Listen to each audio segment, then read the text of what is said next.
mas será eu que irei compartilhar a mensagem desse domingo com vocês. Amém? Então, abra sua Bíblia comigo lá em Lucas 8. Lucas 8, ou então você pode acompanhar aqui no nosso telão. Lucas 8, de 1 a 3.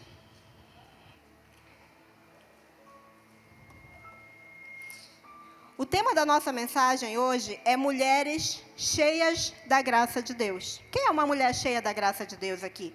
Eu sou uma mulher cheia da graça de Deus, mas eu quero ser a cada dia mais e mais cheia da graça dele. Então, Lucas 8, de 1 a 3 diz assim: Depois disso, Jesus ia passando pelas cidades e povoados, proclamando as boas novas do reino de Deus. Os 12 estavam com ele, e também algumas mulheres que haviam sido curadas de espíritos malignos e doenças. Maria, chamada Madalena, de quem haviam saído 7 demônios.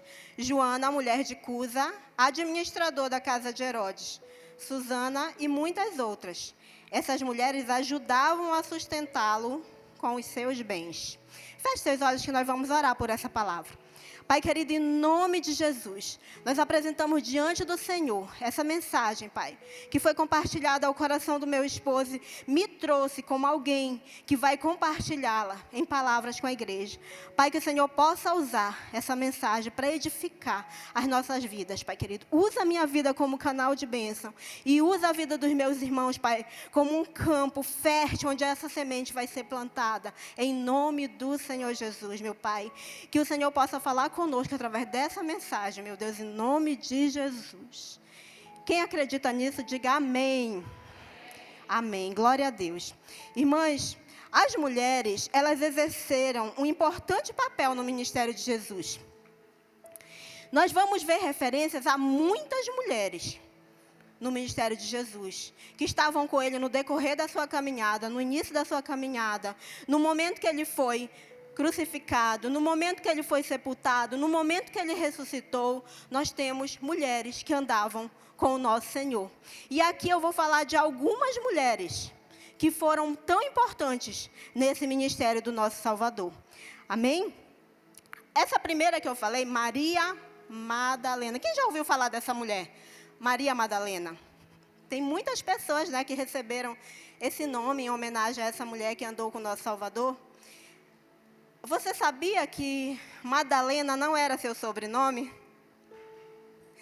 Magdala era o nome da vila, da comunidade de onde essa mulher era. Então, Magdalena, ela era de Magdala. Hoje em dia é usado como um segundo nome, né? Mas não era o segundo nome dessa mulher. Era pela sua comunidade que ela ia, tipo Maria Cipuaense. Se nós tivéssemos hoje em dia, né? Maria Curumuense. Era esse o Magdala de Maria Madalena. Mas, irmãos, essa mulher, ela teve algo muito importante do nosso mestre. O que foi? Ela foi liberta. E a palavra nos diz até de quantos demônios. Quantos foram? 7 demônios. Você já conheceu alguém que foi dominado pelo demônio? Eu já tive contato, até compartilhei pela manhã, que a minha mãe tinha uma vizinha, o nome dela era Joana. E ela era dominada fortemente pelo demônio. Eu não sei quantos eram, né? Que não era específico igual aqui está na palavra, mas eu creio que eram muitos também. E quando ela ia entrar sendo possessa, ela gritava para minha mãe: Dona Carmita, me ajude. O nome da minha mãe é Maria do Carmo, mas chamo ela de Carmita. E a minha mãe corria para a casa dela, que ficava no lado assim. E por que ela gritava pela minha mãe? Porque ela tinha uma bebezinha e na hora que ela ficava possessa de demônios, ela não sabia o que ia acontecer. Mas ela se cortava toda. E o receio dela era cortar a filha. Então, só quem já conviveu com pessoas endemoniadas sabe o tanto que essa pessoa sofre. O tanto que é pesado um jugo desse. Que você perde o domínio do seu consciente. Você fica no domínio do inimigo. E era isso que acontecia com Maria Madalena. E por que, irmãos, essa gratidão tão grande, a ponto de estar com com o Senhor o tempo todo, de ser grata, de ter um coração cheio de gratidão, porque ela sabia o que ela passava quando ela era dominada por 7 demônios. Eu não sei se você teve essa experiência de ter sido liberta de demônios. Eu sei que eu fui liberta de demônios. Demônios do alcoolismo, da prostituição. Eu sei que eu fui. Que tinha, apesar deles não chegarem ao ponto de dominar a minha mente quando eu estava consciente, mas no efeito de álcool, eles dominavam. Porque quando eu voltava de uma crise alcoólica, que para mim festa era bom, mas contanto que eu ficasse totalmente apagada. E simplesmente quando eu apagava, eu não lembrava depois o que acontecia. Eu estava dizendo pela manhã aqui no culto, que teve uma vez que eu só ouvi a minha mãe contando no outro dia, né? Que eu cheguei em casa tão bêbada, mas tão bêbada, que aí a minha mãe foi me dar um banho. E eu gritava, socorro! A minha mãe quer me estuprar, socorro! A minha mãe quer me estuprar. Irmãos, para mim, eu tenho o coração de Maria Madalena porque eu sou grata ao que Ele fez por mim. E só um coração grato faz com que nós estejamos em todos os momentos junto com o nosso Mestre, sem desistir da caminhada com Ele. Amém? Mas essa é só uma das mulheres que eu quero falar hoje. Nós temos também a Joana, né? Nessa referência que nós lemos aqui, lá em Lucas 24:10 diz assim também: as que contaram essas coisas aos apóstolos foram Maria Madalena, Joana e Maria, mãe de Tiago, e as outras que estavam com ele. Segunda vez que faz referência a Joana. Joana era casada com um procurador romano chamado Cusa, o que revela seu status social. Provavelmente, Joana era desprezada pela sociedade judaica, porque seu esposo servia ao império. Mas ela conheceu Jesus e foi uma das testemunhas da ressurreição. Por ser uma mulher rica, também ajudou no sustento do ministério de Jesus. Joana não teve medo de expor sua fé diante da sociedade nem da família, nem se envergonhar do Evangelho. Irmãos, eu quero falar algumas coisas dentro dessa referência que eu li para vocês. Primeiro, pelo que a gente entende da palavra, Joana, ela era a esposa de um judeu que servia ao Império Romano. Primeiro, ela já era desprezada pelo seu esposo, ser um alto funcionário de um império dominador. Lembrem, Cusa era um judeu que servia ao Império Romano. Então, isso já era motivo de desprezo da sociedade com essa família, que apesar de rica, porque eram pessoas muito ricas, porque pertenciam ao governo romano, mas eram desprezados. E aí, um dia, Joana ouve falar do caminho. Qual é esse caminho? Jesus é o caminho.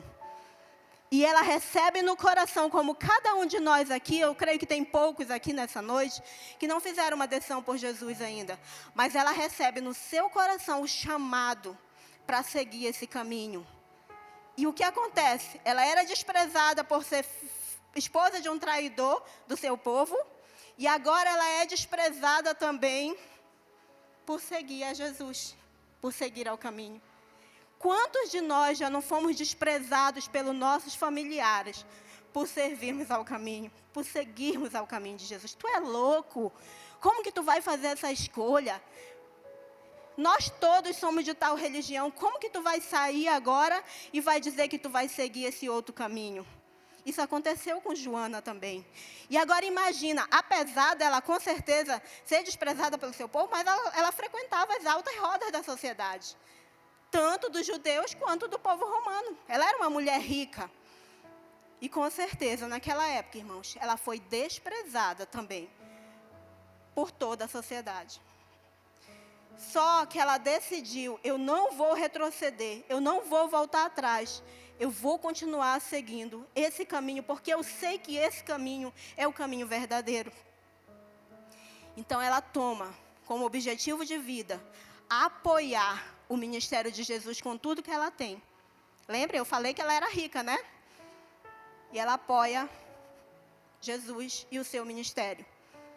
Eu não estou falando, às vezes a gente não consegue fazer uma análise histórica do que foi os momentos da palavra do Senhor. Gente, quantos discípulos andavam com Jesus? 12 discípulos diretos. Amém? Algumas vezes nos fazem referência de momentos que tinha grandes multidões com Jesus. No momento que ele multiplicou pães e peixes, 3.000, 5.000, e a palavra ainda nos diz assim, fora mulheres e crianças. Então, se tinha 3.000 homens, onde tem um homem, provavelmente tem uma mulher. E onde tem um homem e uma mulher, na nossa época tem 2 crianças. Uma criança, no mínimo. E naquela época, onde a geração de filhos eram 8, 7, 12, 15 e até mais filhos. Quantas crianças haviam que andavam junto com o ministério de Jesus, irmãos? A gente não tem noção, mas eram muitos. 3.000 homens, provavelmente mais ou menos o mesmo tanto de mulheres, e umas 15.000 crianças que acompanhavam os pais. Amém? Então aqui, no mínimo, quando alguém resolvia abrir sua casa para hospedar o mestre, ele iria receber em casa 13 pessoas, no mínimo. Mas a gente sabe que não era só isso. Então, você tinha que ter, como diz o meu amor, bala na agulha, para hospedar, alimentar todas essas pessoas. E Joana era uma dessas mulheres que, com certeza, abriu muitas vezes o seu lar, ou então financiou para que aqueles homens se alimentassem, e aquelas pessoas que andassem com ele também. Então, um dos ministérios de Joana foi apoiar o nosso Senhor com os seus bens. Uma mulher cheia de graça não se envergonha da sua fé. Pode ser da mais alta nobreza, da mais alta sociedade, mas o dia que ela diz sim para Jesus, ela não se envergonha dele. E onde ela vai? Ela diz aqui, está uma serva do Senhor. Aqui está alguém que serve ao Salvador.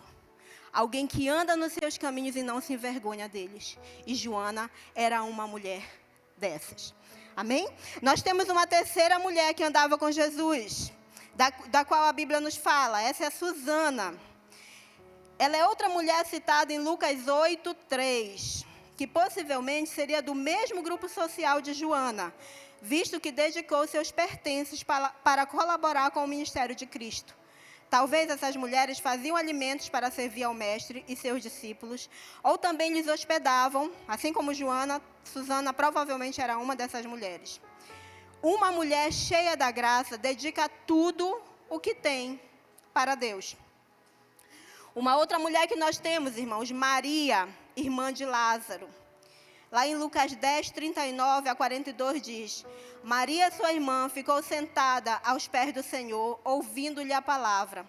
Marta, porém, estava ocupada com muito serviço, e aproximando-se dele, perguntou, Senhor, não te importas que minha irmã tenha me deixado sozinha com o serviço?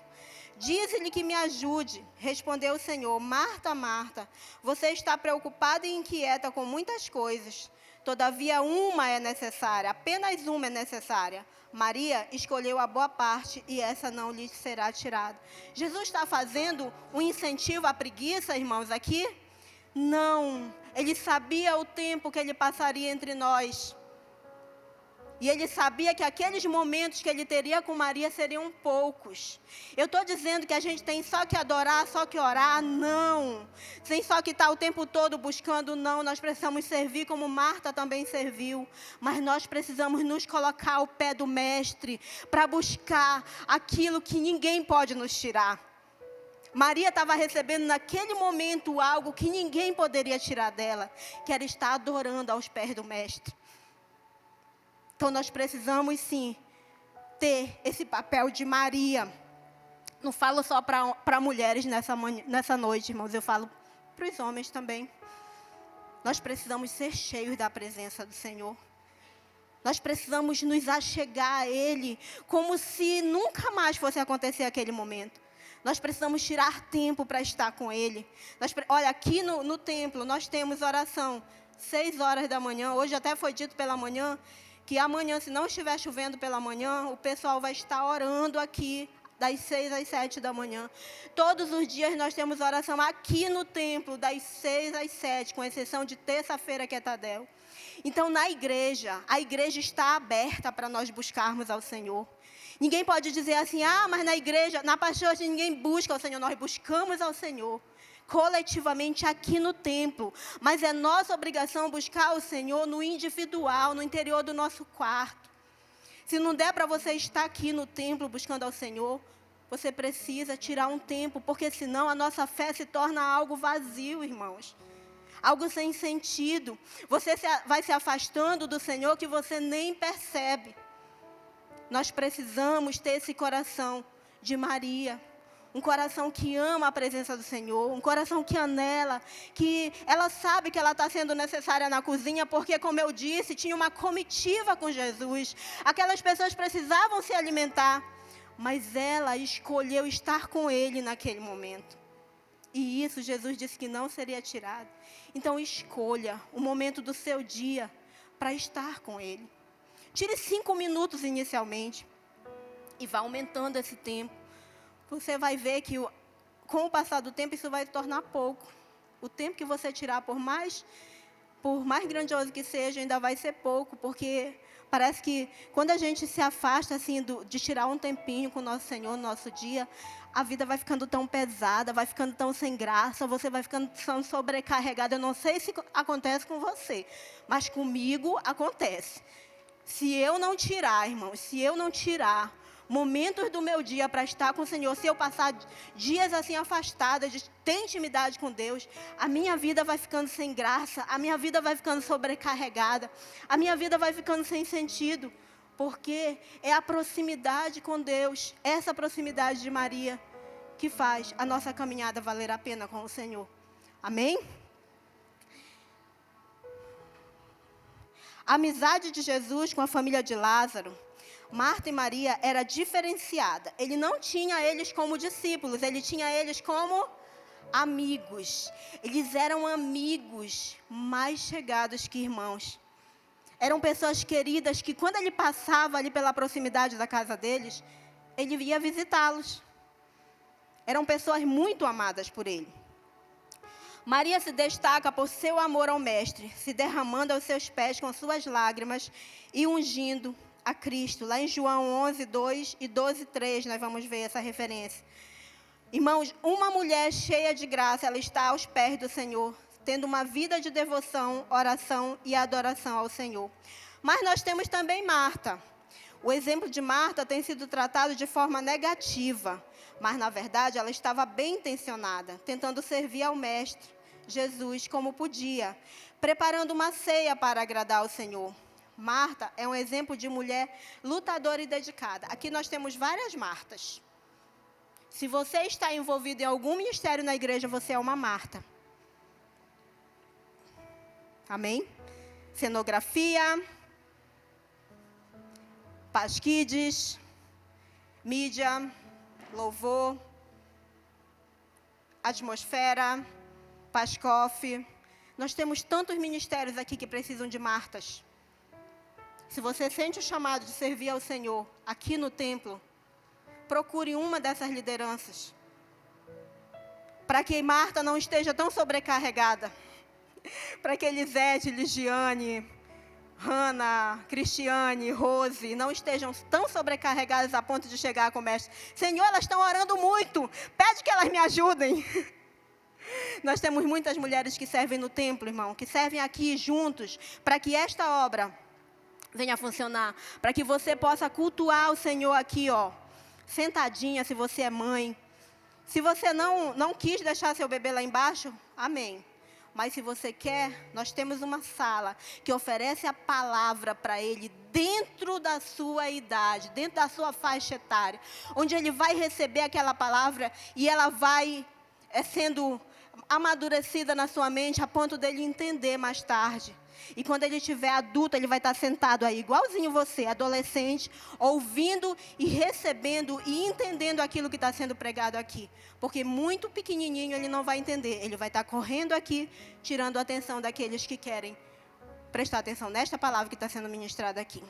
Então, o Paz Kids não é uma sala da brincadeira, não. Nós temos brincadeira lá embaixo, sim, mas dentro de um propósito, que é ajudar você a ensinar a sua criança no caminho que ela deve andar. Amém?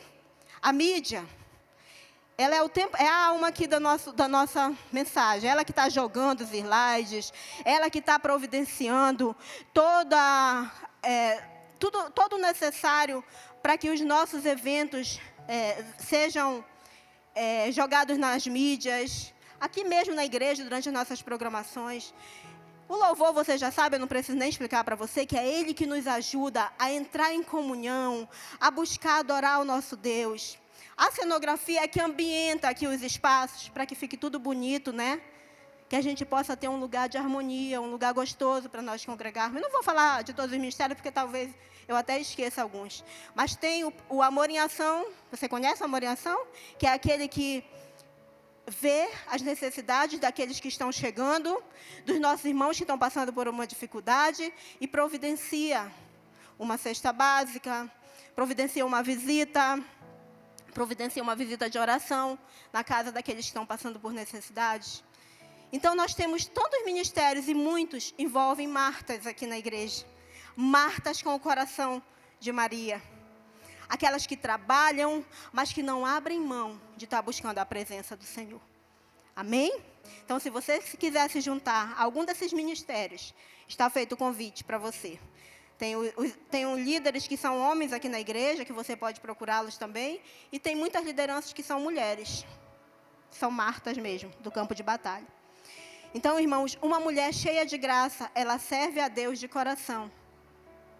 Servir a Deus de coração e saber que a recompensa virá. Não é porque você, eu vou servir porque o Senhor vai me dar. Não, você vai servir porque Ele já te deu. Ele já te deu a salvação. Ele já te deu uma paz que excede todo entendimento. Mas eu sei que o Deus que eu sirvo, Ele honra aquele que serve a Ele. Amém? Então, eu tenho até um testemunho de uma líder aqui, que ela diz assim, que no período de evento, é o período que mais os ministérios atuam, né? Então, eles trabalham demais. E ela é empreendedora. Então, muitas vezes, ela tem que deixar um pouco, por um tempo, seu trabalho e ir servir. E ela diz que nunca o Senhor recompensa tanto, financeiramente ela, quanto no momento que ela está servindo. Porque assim o nosso Deus, Ele não fica devendo nada para ninguém, irmãos. Se você serve, você pode ter certeza que a recompensa virá do Senhor. Amém? Nós temos uma outra mulher, que é Maria, mulher de Clopas ou Cleopas. Lá em João 19, 25. Perto da cruz de Jesus estavam sua mãe, a irmã dela, Maria, mulher de Clopas, e Maria Madalena. Maria Madalena novamente, né? Cada vez a gente vai ver a referência a essa mulher. Esta outra Maria, identificada como esposa de Clopas, pode ser a mesma personagem que estava caminhando para Emaús junto com um discípulo chamado Cleopas. Lucas 24, 17. A diferença no nome de Clopas ou Cleopas era apenas uma forma de pronunciar. Esta foi uma discípula que ficou com Cristo aos pés da cruz, e o Senhor foi ao seu encontro com seu esposo para buscá-los no caminho para Emaús. Irmãos, eu não quero desmerecer nenhum homem, porque vocês são homens sábios, valentes, valorosos do Senhor. Mas, em todos os momentos que o nosso Salvador esteve entre nós, havia mulheres que não temeram a morte por estar ali perto dele. Lembrem o que Jesus disse para Pedro, que hoje mesmo você me negará 3 vezes. Pedro amava Jesus, irmãos, incrivelmente. Mas ele não conseguiu ficar aos pés da cruz. Ele ficou por perto, mas aqueles que perguntavam para ele, ele dizia que ele não conhecia, ele negou Jesus. Mas as mulheres, apesar de sermos sexo frágil, como o mundo diz, né? Elas estiveram lá. Elas não temeram a morte. Porque a mãe, a gente sabe que não teme mesmo. A mãe que ama seu filho, ela vai estar em todos os momentos perto do seu filho. E Maria estava lá, aos pés da cruz de Jesus. Mas e as outras? Elas poderiam ser mortas também. Porque naquele momento, você estava andando com uma pessoa considerada um arruaceiro. Alguém que estava movendo o povo contra o Império Romano. Então, era assim que Jesus era visto. Então, aqueles que andavam com ele também corriam perigo de morte. E mesmo assim, essas mulheres, elas permaneceram aos pés da cruz. Daqui eu não saio, daqui ninguém me tira. O meu mestre precisa de mim. Ele precisa de força nesse momento. A gente sabe que Jesus não precisava de força nenhuma, que a força vinha do Pai, né? Mas, no coração delas, elas criam que elas queriam estar com ele até o último momento. Amém? Então, essa Maria, ela é uma das mulheres que resolveu estar lá, aos pés da cruz. Uma mulher cheia da graça, ela caminha com Cristo sempre. Sempre, irmão, sempre é sempre. Não é qualquer coisinha que vai te afastar da presença do nosso Senhor. Não dê a sua justificativa assim, pastora, mas a senhora não sabe como a irmã fulana me olha na igreja. Eu não vou mais. Não, irmãos, isso não é motivo. Porque essas daqui, nem a morte elas temeram para estar com ele sempre. Para estar com ele até os últimos minutos. Que elas sabiam que aquele ali, no plano terreno, eles seriam as últimas horas que elas teriam junto com Jesus. Não deixe que nenhum motivo te afaste, mulher, da presença do Senhor. Não deixe, sabe? Pastora, mas eu fraquejei na fé. Se fortaleça no Senhor. Ele é a fortaleza da nossa vida. Você está olhando para alguém que desviou dos caminhos do Senhor, eu não sei exatamente 20 e quantas, mas foi mais de 20 vezes. Eu aceitei Jesus em 1999, em Santarém. E, irmãos, eu tinha feito um compromisso com o Senhor. Eu orei, eu disse assim, Senhor, eu preciso de um trabalho aqui em Santarém, que eu não quero mais, eu viajava, eu era vendedora. Eu tinha vindo de Belém com a minha tia, que ia montar uma empresa em Santarém. Só que o nosso trabalho era viajar de cidade em cidade, vendendo produtos. E eu não queria mais aquilo, porque eu sempre senti no meu coração que eu queria estudar. Queria fazer uma faculdade. E aquilo não ia poder acontecer, porque naquela época não existia nem faculdade online. Não tinha. No ano de 99 era só faculdade física mesmo. E aí eu fiz uma aliança com Deus. Da minha parte, eu não cumpri, né? Porque eu passei naquele concurso do IBGE, era 6 meses que eu ia trabalhar, mas eu sei que isso era só algo inicial que o Senhor tinha para mim, que depois ele ia ter uma coisa fixa para eu ficar em Santarém. O que eu fiz? Quando eu recebi meu dinheiro, minha indenização, eu vou me embora para Belém. E fui. No ano 2000, eu voltei para Belém. E lá eu fiquei uns 9 meses firme com o Senhor. Como a nossa igreja aqui, ela era distante da casa da minha mãe, eu disse, não, eu vou congregar na Quadrangular, que é uma igreja da mamãe, a mamãe já era de lá, e eu vou para lá. Aí tá, né? Por que, irmãos, a gente diz assim, que você precisa congregar no ministério? No ministério, você não pode ficar pulando para cá e para lá. Por quê? Porque vai causar uma estranheza na sua mente. Você vai ficar meio confuso. Se você serve a palavra, mas cada ministério tem a sua forma de serviço. A Pastores tem uma forma, a Assembleia tem uma forma, a Adventista tem uma forma, a Quadrangular tem uma forma. E eu nasci aqui, na Paz Church. Então, eu conheci a palavra e, sobretudo, não sei se você conhece uma visão chamada Romance Real daqui da Paz Church. Na igreja, até esqueci a igreja lá que a Aline era. A restauração é a corte. E tem alguns locais que muda de nome, mas é a visão. Na Quadrangular não tinha. Então, a minha irmã namorava, muitas vezes namorava até dentro da igreja. E aquilo para mim, sei lá, parece que foi minando a minha fé.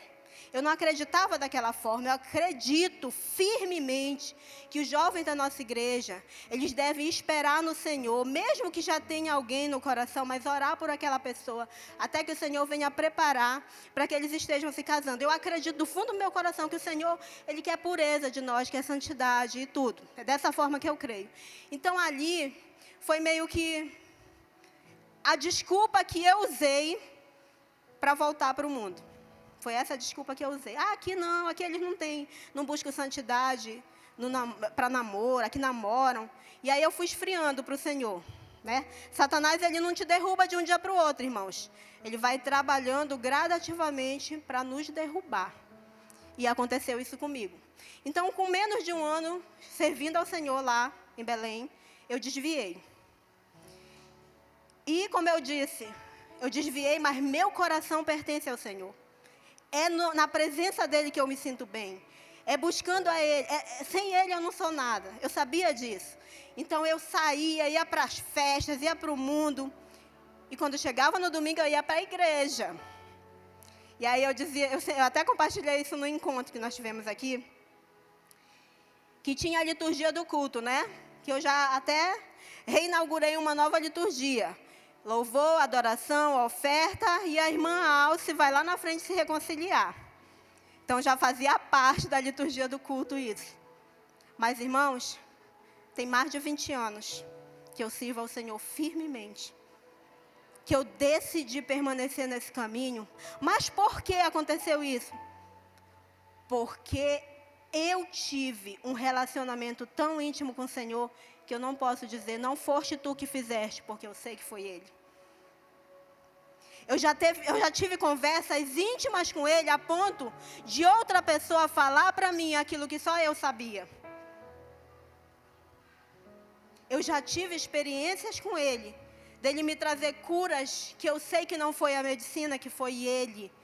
Tem uma sentada ali, acho que tem 2 sentados ali, que eu já compartilhei isso com vocês, que eu não podia ter filhos, e que o Senhor restaurou a minha função biológica nessa área, e eu pude ter 2 filhos, e só não tenho mais porque eu cortei o milagre, senão eu teria uns 10 a 15 filhos, porque a Hannah e o Caleb, eles têm 1 aninho de diferença. Quando ela tinha 1 ano, eu engravidei. Então, é 1 ano, assim, de geração de diferença, e mais os meses de estar na barriga, né? Na verdade, entre eles tem 1 ano e 8 meses de diferença, porque o Caleb se apressou. Ele é de 8 meses. Não parece, mas é. Foi apressado demais. Então, irmãos, essa é uma experiência que eu não tenho como contestar. É aqui na nossa vida em Óbidos, nós já tivemos também coisas assim que não tem como dizer que não foi Deus que agiu. Quando ele tinha 2 meses, nós caímos de um carro. Muitos aqui conhecem essa história. Nós caímos de um carro em movimento. Quem conhece Alenquer? Muitos aqui conhecem, né? Lá em Alenquer tem um local chamado Canto Redondo. Nós íamos almoçar, era meio-dia. Exatamente meio-dia nesse horário. E a igreja tinha lá um carro, um bugre, acho que é bugre, sei lá. Que era um carro todo de fibra. E meu esposo ia rápido, porque a gente tinha que chegar no horário lá na casa dos irmãos para a comunhão. E aí ele foi fazer uma curva. E o meu corpo se apoiou desse lado aqui na porta. E na hora a porta abriu e nós fomos cuspidos para fora do carro. Eu e o Caleb. O Caleb tinha 2 meses e um pouquinho. Era um menino bem gordinho, muito bonitinho. E eu caí de joelho e ele escapou da minha mão e bateu com a testa na ponta assim da calçada. E simplesmente, irmãos, na hora, ele foi já desfalecendo. Aí passou um primo do meu esposo nessa hora, nos juntou de lá do chão. E o Atilano continuou devagarzinho, porque a Hannah estava do meu lado e ela ia cair também, né? Então, ele continuou e parou, tipo, uns 50 metros adiante. E esse primo dele nos juntou e nos levou lá para o hospital, Santo Antônio Alenquer. E quando nós chegamos lá, o médico que atendeu o Caleb Ele internou para observação. Nós ficamos na observação, tipo aqui no 24 horas, não é internar, é colocar numa sala, né, para observação. E aí eu disse, não, vocês vão ficar na observação. E aí depois nós percebemos que as mãozinhas do Caleb começaram a ficar roxinhas assim nas pontas dos dedos, os lábios dele, como alguém que está morrendo. E aí ele correu e foi atrás de um tio dele que é médico lá. Ele não achou o tio dele, tem um primo dele que é médico também, e veio lá para o hospital. E ele disse, Atilano, o teu filho está com... Examinou os olhos, examinou todo o Caleb, teu filho está com uma concussão cerebral. Está vindo um avião agora, que teve aquela senhora, uma senhora tinha tido um acidente muito grave, e estava indo um avião naquele dia para buscar essa senhora. E aí eles pegam esse avião e vai para Santarém com o teu filho. Aí, tá, né? O Atilano começou a correr. E nisso, o tio dele recebe a informação de que o Atilano estava procurando por ele. E ele corre para o hospital. Quando ele chegou no hospital, o filho dele, o que estava examinando o Caleb, estava numa maca jogado lá na emergência, tinha vomitado o médico já, passado muito mal. Aí ele foi justificar que ele tinha comido um tracajá e não tinha caído muito bem. Então, em vez dele olhar o meu filho, ele foi olhar o filho dele, que estava passando mal. Aí, depois que ele atendeu o filho dele, ele correu para o nosso, né, para o Caleb. E aí ele foi olhar o Caleb. Ele disse, examinou, pegou aquela lanterninha de olhar os olhos. Ele disse, André, o teu filho, o filho do Atilano não está com concussão cerebral. Meu filho, você está muito doente, né? Que você já está fazendo essas análises erradas. Só pode ser por causa do teu estado. Mas não foi. É porque antes do doutor Fleury chegar, nós corremos lá para fora. A igreja já estava toda lá na frente do hospital. E nós orávamos, buscava o Senhor. Teve um momento que eu olhei para o alto. A minha sogra assim atrás de mim, ela lembra disso. Eu olhei para o alto e disse, Senhor, eu não te pedi esse filho.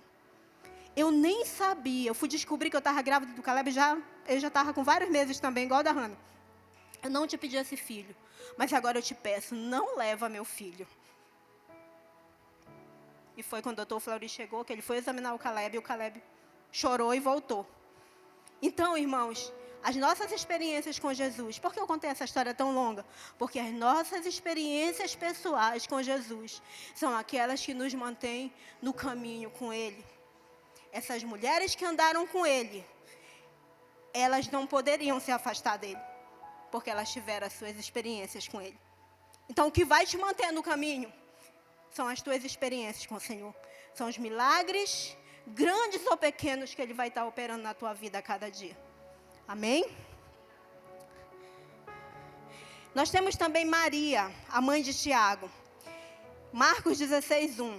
Quando terminou o sábado, Maria Madalena, Salomé e Maria, mãe de Tiago, compraram especiarias aromáticas para ungir o corpo de Jesus.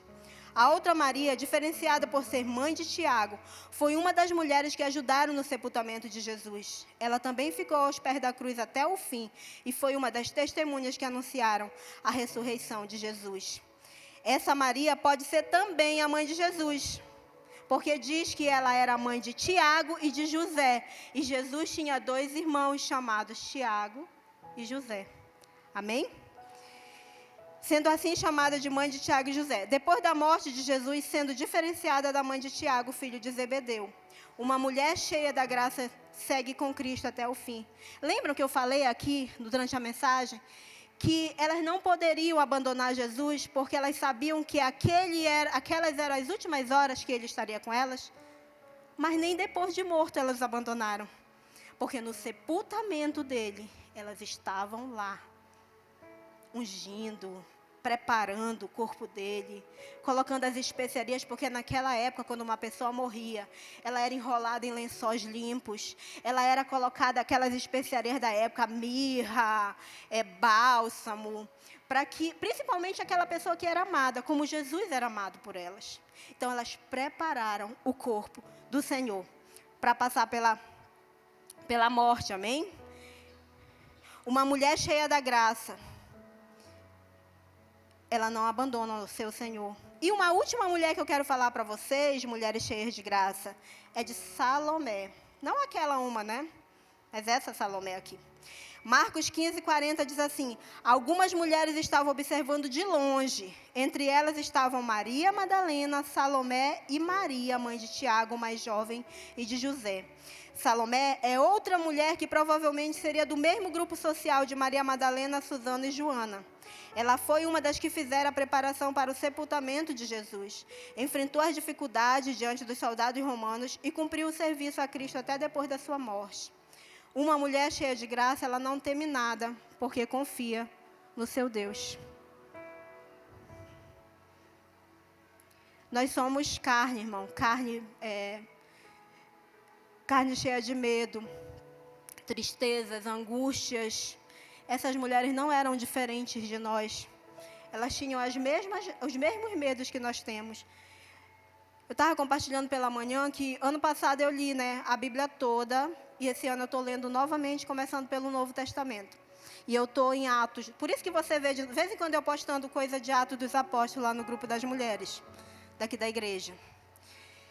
E Paulo é a pessoa principal, deste livro.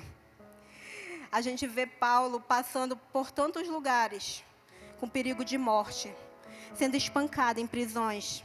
Quem aqui já foi espancado numa prisão? Levante sua mão. Eu não vou levantar porque eu nunca fui, nunca serei em nome de Jesus.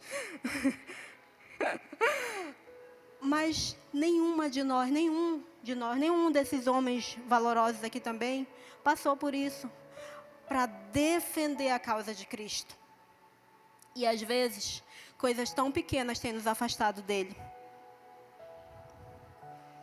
Paulo e Silas na prisão foram espancados e cantavam.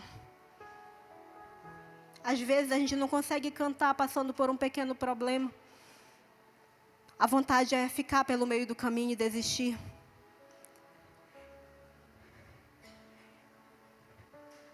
Nenhum adultério, irmão.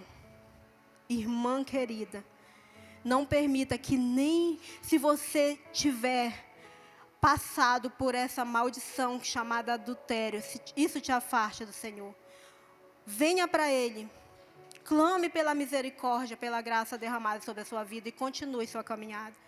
Eu falei aqui hoje de manhã que nada vai me separar da minha corrida que me foi proposta pelo meu Senhor. Você me magoou aqui, você vai continuar correndo. Você pode passar de mim, ficar atrás de mim, ficar do meu lado, mas você não vai impedir a minha caminhada para Cristo. Porque eu fiz uma decisão. E às vezes que eu tive que retroceder, eu dou glória a Deus pela sua vida, que se você nunca se afastou dos caminhos do Senhor e nunca precisou se reconciliar. Eu fiz isso, eu precisei me reconciliar. Mas o dia que eu pisei firmemente meus pés, eu disse, é aqui que eu quero estar. É na presença do meu Senhor. Então ninguém, já falei isso para o meu esposo, nem você vai conseguir com que eu não chegue ao meu objetivo final, que é estar com o meu Senhor na glória. Então tome essa atitude também, sabe? Como essas mulheres tomaram a atitude de estar com o Senhor até o fim, tome essa atitude de estar com Ele até o fim. Que nem a morte, nada, nem a cruz, nada consiga afastar você da sua caminhada com Jesus. Que a sua decisão seja firme. Ah, pastora, às vezes eu cambaleei também. Mas porque eu não conhecia o meu Salvador. Hoje eu conheço. Ele me conhece pelo nome desde que eu nasci. Antes até, quando eu estava no ventre da minha mãe, antes de eu ser gerada, ele já me conhecia, já me chamava pelo nome. Mas eu conheci a Jesus e agora eu não posso me afastar. Tome isso para você, mulher. Porque a sabedoria da mulher, ela servia ao Senhor. Buscar o Senhor e não se afastar do Senhor. Então, se você está com alguma pendência, pastora, assim, ela não conhece a minha vida, meu marido não serve ao Senhor. Você serve, não serve? Você foi levantada, não foi? Você é a coluna que o Senhor julgava mais forte. Então, cumpra seu papel. Seja o alicerce para a sua casa. Eles virão, você acredita? Eu e minha casa serviremos ao Senhor. Você tomou posse dessa palavra? Se você tomou posse dessa palavra, venha e guarde lugar aqui para o seu marido. Guarde lugar para o seu filho, para aquele seu filho que está nas drogas. Chegue na igreja e diga, eu já vejo ele sentado aqui. Eu já vejo minha filha sentada nesse lugar. Seu pai não serve ao Senhor, sua mãe não serve ainda. Venha e guarde um lugar espiritual para ele. Declare: eu vejo a minha família toda servindo ao Senhor. Eu vejo vitória na nossa vida. Eu vejo salvação na minha casa. Porque aquilo que o Senhor prometeu, Ele vai cumprir para cada uma de nós. Mas Ele precisou levantar uma coluna e a coluna é você. Amém? Sua casa virá. Seus irmãos virão. Seus filhos virão. Seu esposo virá. Se você está esperando há 20 anos por ele, mas não perca a esperança. Se o Senhor prometeu, Ele vai cumprir. Amém? E para concluir, irmãos, muitas outras mulheres anônimas. Nós temos a sogra de Pedro, a mulher do fluxo de sangue, a mulher samaritana, a viúva de Naim, a viúva pobre, a mulher encurvada, a mulher que ia ser apedrejada, a mulher cananeia e tantas outras podem ser encontradas no Novo Testamento. Todas essas mulheres são exemplos de mulheres cheias de graça, pois conheceram o amor de Jesus por suas vidas e o seguiram, tendo suas vidas transformadas pelo poder do Evangelho. Seja também uma mulher cheia de graça de Deus na sua geração.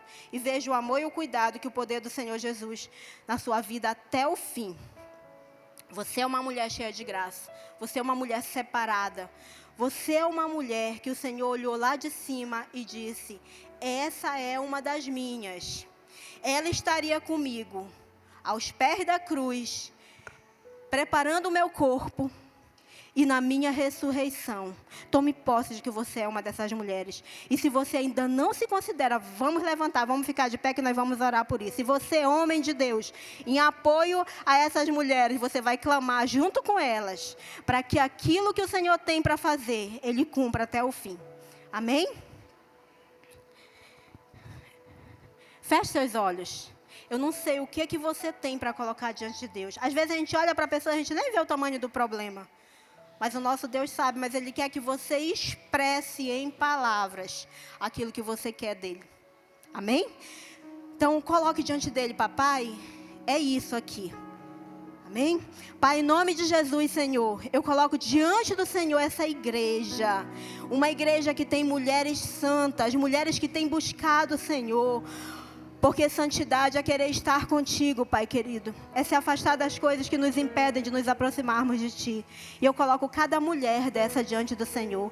Eu oro para que o Senhor esteja dando um coração sábio. E eu sei que o princípio da sabedoria é o temor do Senhor. Então eu oro para que nós tenhamos corações que temam ao Senhor. Que respeitem, que honrem ao Senhor. Que nós possamos, Pai querido, honrar-te todos os dias com nossos lábios.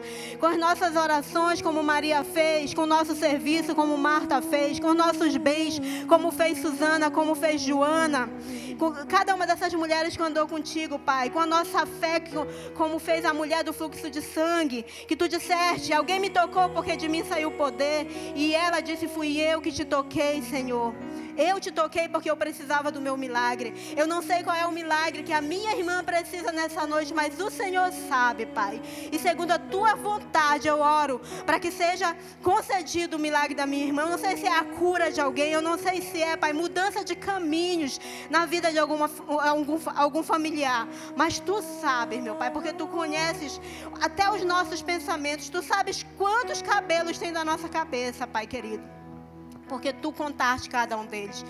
Eu oro, Pai querido, para que o Senhor venha abençoar cada membro dessa igreja, cada mulher dessa igreja, cada homem dessa igreja, cada idoso, cada adolescente, cada criança dessa casa, Pai querido.